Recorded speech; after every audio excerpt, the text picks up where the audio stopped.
Right, just start off quickly with a quicker statement.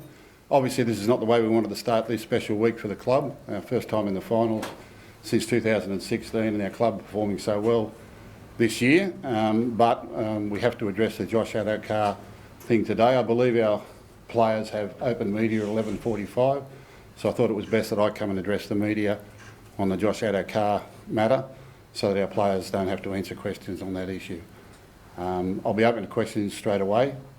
What I can say right off the top is that Josh vehemently defends himself here and his innocence in this matter.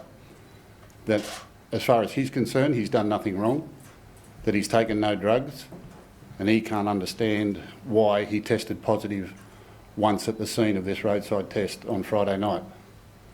However, putting the club first and the team first, Josh has made the decision to stand down from this week's game, not make himself available so the team can get on with its preparation and the media can get on with promoting the game. I think that's a great thing for Josh to do on behalf of the club and the team, but I want to emphasise that Josh believes he's completely innocent. He's been quite concerned about what's happened in the last 24 hours and can't understand how he's tested positive to this initial roadside test that he had. There were a number of events that went across the weekend. Josh came and reported this to us straight away on the Saturday morning after he'd been tested Friday night. And as far as he was concerned at the time, that would be the end of the matter.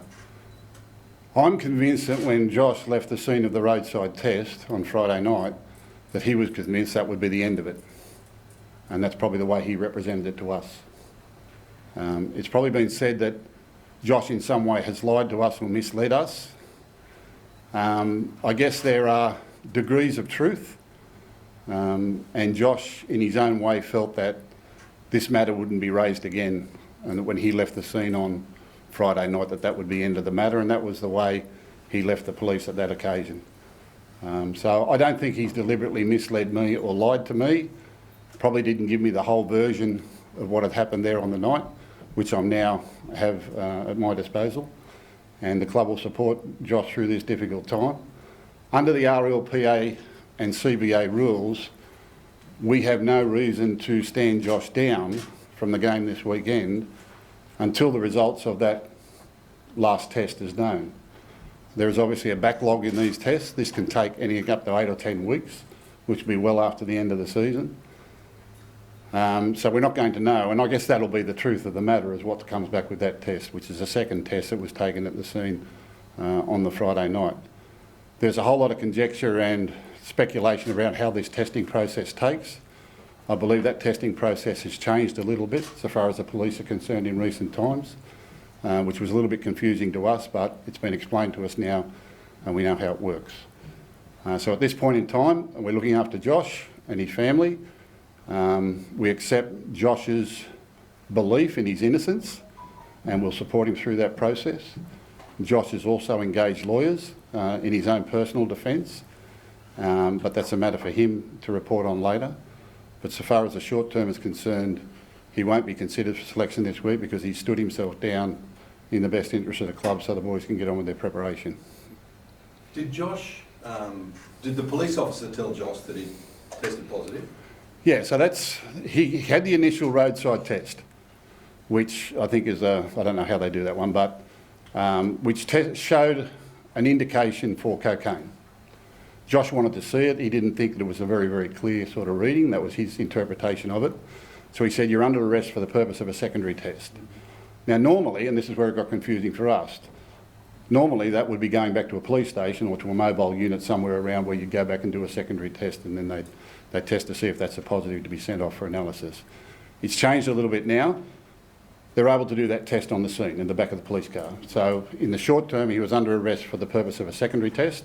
He was placed into the back of the police vehicle where they sat there for 20 minutes as he does this second test. And then I asked him what was the result of that test. He said there was no result. They don't give you a positive or negative at that time. What they did was seal it in a bag and said, that's yours. He said, yes. He said, if you haven't taken drugs, you've got nothing to worry about. But Gus, he said, the police officer said you've tested positive and he's telling you that he tested negative. He thought, yeah, that's right. That's the one part there that I said to him. In his mind, he felt it was inconclusive. That was the word that he used. And then on the second one, the bloke said to him, if you haven't done anything wrong, you've got nothing to worry about. He said he got out of the car, he went back to his car, there was still rubbish on top of his roof from the initial test. He said, boss, what do I do with this? He said, just throw it in the bin, best of luck, on your way. Got in the car and drove. What made his story very believable in the initial part was, A, he never went to a police station, B, he never got a citation or any notification of a positive test, and C, he got in his car and drove away, which I didn't think you're allowed to do. No one did. But that's how the last few minutes of that played out. So when he put all that into perspective, him telling me that the first test was inconclusive, the second one was negative, was believable. But that's in Josh's mind how it played out. Were police still at the scene when he decided to get in the car and drive home? He says yes, 100%. And I've grilled him on that. And the police said, I've asked him that 100 times. you're good to go, you can Good to drive. go, you can drive. You're good to go. He had rubbish on the roof of his car from the initial test. He said, boss, what do I do with this? He said, throw it in the bin. He threw it in the bin. Thanks, boss, good luck, off you go. So that makes it think that that's why he thought, look, He left the scene thinking we won't hear about this again. What for you, 8 years, you've been hanging out for this, and here we are, full-on news conference talking about drugs and sport. Where are you at on this? I mean, how do you feel about Well, it's a distraction for the media. It's not a distraction for us. You know, we deal with this sort of thing all the time. We get thunderbolts, we get injuries, we get personal problems. We have all sorts of things that a lot of time media don't even find out about. Our blokes are professionals. They'll get on and prepare for this week. I think Josh has done the noble thing by the team. He's put the team first and the club first, so that he's not a distraction this week, which it would obviously be. We're aware of that. It would obviously be a distraction, and he wants them to get on and play well for this weekend. If you hadn't stood down, would you have stood him down? Well, that's the question I don't have to answer now. Has Josh spoken to the team? No. And how is Josh? Josh is upset. He's very, very upset. He's actually, he is very upset. It's kind of very, very frustrating for him because he believes in his own heart that he's done nothing wrong. He firmly denies taking drugs. Firmly denies taking drugs. And in fact, last week, for that to be in his system on Friday night, he'd have had that sometime during last week taken cocaine, which stays in your system for 48, 72 hours. Well, 3 of those days he was here training, or he was doing community work, he was doing something else. So we're at a bit of loss too. But until that sample comes out, none of us are going to know. Okay, so say you win, say you guys win, let's hope you win, all right? We're here, standing here next week. Will he play? I'll answer that next week. Gus, how did you feel about the way his interpretation of what happened, the way that was passed on to you the first time? We've had that conversation 100 times, 100 times. I think in his thought when he left the scene on Friday night that this would never rear its head again, that he wouldn't have to worry about it. And it was kind of like, I haven't done anything wrong, I haven't taken the drugs. The policeman said, if you haven't done anything wrong, this will be fine and you'll be sweet. He just didn't think that this would ever raise its head again. And that's how he interpreted it. Is there a precedent with false positives? I think Josh Reynolds might have been through a similar situation. That's why they have secondary tests, Yeah. because the first test, well, that's up for the police to decide. But the bottom line is the police are doing their job. They're protecting the community and they're doing what they have to do. Josh has been pulled over. He submitted for the test. He did the test. He did everything they wanted. He didn't get a citation. He wasn't booked. He wasn't taken to a police station. He was allowed to get in his car and drive home. For me, under the old system, that sounds like, what he's telling me is right. But it was never ever said to him that these tests were negative. Not the referee, the bunker. The policeman did say to him that you have a positive here for a positive indication of cocaine, which is, they don't convict on that one, they have to go and get the other one. So until we get that sample back, we really don't know. But that'll be but Josh is saying to me, I haven't taken the drugs. Gus, if Josh had told you that there had been an initial positive sample and essentially told you the full version of events, how would circumstances be different today? Would he still be playing this weekend? That's an interesting question. Under the CBA rules, we have no reason to stand him down, nor has the league in the integrity unit, who I've spoken to at length, have any reason to stand him down until that last sample comes back positive. So with that in keeping, there would be no reason for us to stand him down and go through the normal process. I think with the Braden Trindle one, there was alcohol as well as drugs involved, and he self-reported and he pleaded guilty, and they got on with it that way. He went and did some rehab. Josh has at all times defended his innocence, And he said, I didn't take this, I didn't do it, which is why in his own mind he was convinced that when they let him go from the scene, that was the last we would hear from it. He could be stood down for misleading the club. You're confident that he hasn't done that? Well, that's the other part. You know, did he lie to us? Well, I'm convinced in Josh's mind that he didn't think we'd ever hear about this. So he probably didn't tell me the whole truth of the first positive or what it read. He kind of put that down to being inconclusive. That's why they gave me a second test. So in that, he hasn't handled that part of it very well. Do I think he was deliberately lying to me to mislead me? No, that's Josh. Yeah. Can I clarify, when you say he wanted to see the first test, was he allowed to then see it? He said he got a faint glimpse of it, but that's for Josh to work out with the police later on. I don't even know if he's entitled to see it. What the policeman said was, you've shown an indication, and that's all just an initial test. It's an indication to go and get another test. They put him under arrest, put him in the car, took the other test, sent that sample away. What I understand, that wasn't tested at the site. Gets tested somewhere else. So it's a different sort of system to what I knew or what I understood the protocols to be. Plus, if he'd had a positive reading, do they let you get in the car and drive away? Well, they did. So all that made it very believable that Josh believed that he was okay and wouldn't hear about this again. Obviously, somehow it found a way into the media yesterday. The rumour mill started yesterday, which is why we put out what we did, because believing what we believed, we wanted to stop the rumour mill.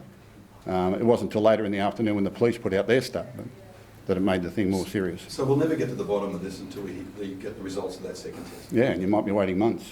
I mightn't be alive when it comes out. If that second test comes back positive, has Josh played his last game at the club? Well, that's something we'll deal with there. There are sanctions for that, and there is history and precedent about that. Then Josh would have to explain. If it comes back positive, Josh will have to explain to us how it got in his system, because he's adamant at the moment, and I mean vehemently adamant, that he hasn't taken the drugs. Gus, he was seeking his own medical advice, is that right? Or did he go to his own doctor as well? Or? So Josh wanted to submit himself for blood and test yesterday and rang our club doctor. Club doctor said you need a urine test, not a drug test. He went and had that done, yes, and I believe those results will be available this afternoon. How much weight that carries, I don't know, because if in fact he had this substance in his system before the weekend, it may well have been out of his system anyway. It's not going to carry any weight legally for him, but it was more him saying, look, I haven't done this, I'm prepared to undergo any test, all right? And he understands that probably people will be sceptical about that because there's a bit of a delay in what we're doing. But us internally, thinking about it too, when did he take this? At what part of the week did he take this, if he took it, given that he was here most of the time? He was still training with the side up until... He trained with the side. He limped off the field in the last 10 minutes of the Thursday night session. So he was playing up until Thursday night for the Saturday game. And he didn't rule himself out at that stage. Jonathan Sewer went on the wing for the rest of the session. And it wasn't until he limped in here on Friday morning. And he came into camp with the team, as a lot of the injured and suspended players did for that night. They went to the football with the coach to watch the Roosters in South Sydney play over at AddoCarr Stadium. Josh has gone out, got in his car and been pulled up just down the road.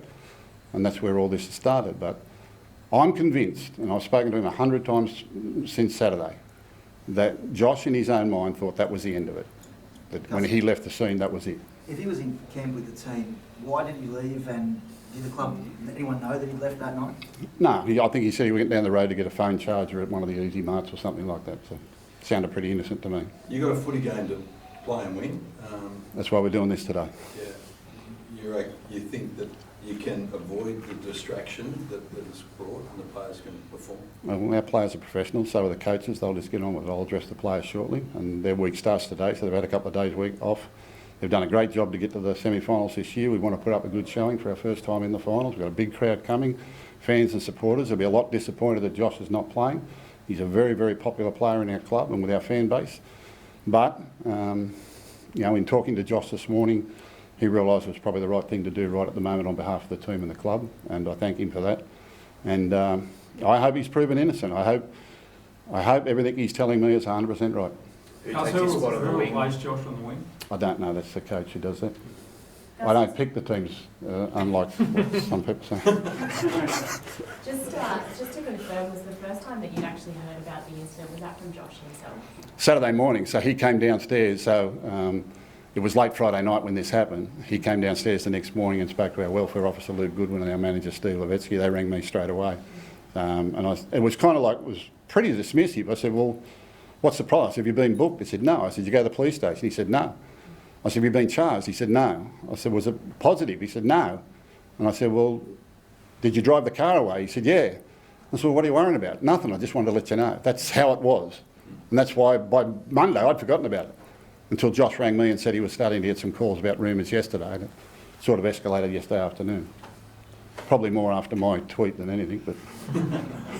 Now, some people would probably be a little bit sceptical that maybe he was not forced into it, but the fact that the club maybe put pressure on him just to stand down. What did he say before you got the chance to talk to him? We talked about the scenarios of the week, right? There's the world the way we want it, and the world the way it is. It's as simple as that. I said, this is the way the world will work if you're playing and training this week, right? You, your family, the club, the players, everyone, this is what the week will look like. You could describe to me what the week would look like leading into this game if Josh was playing.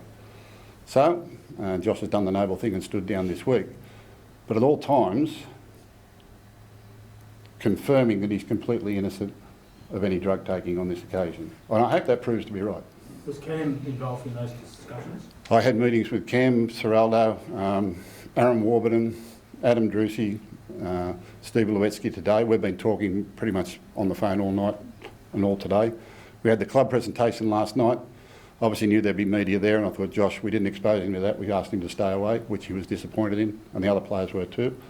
And they'll be disappointed when I tell him today that he's going to stand down, but they'll understand the reasons for it, because that's pretty much what this team has been built on this year, is team first and club first. And Josh has done the right thing. But he would have dearly loved to have played, and he still feels he should be playing in this game, and that this is not of his doing. And he's a key player. Josh, Yeah. very important to our team, very important to our club, absolutely. Gus, just to confirm, so Josh was in the meetings with yourself, with Drucy and... No, I met with Josh and Mario Tartak, his manager, last night at 5 o'clock, extensively, and then again this morning, after I'd met with Aaron and Cameron and that. And then I came back and said, well, there'll be two scenarios here. We either play him or Josh stands down. They'll be the two scenarios that we decided on. And Josh has decided to stand down. This year, NRL on 9 is your one-stop shop for all footy. That's right, Freddie. Not about the highlights, action, 7 days a week. Billy and Gus podcast, get that on your drive on the way home. Immortal Behaviour, grab a seat on the couch for that. And of course, my favourite, Freddie in the 8. The best footy brains, the biggest games. Don't trust the algorithm, subscribe to NRL on 9 and get all your entertainment there.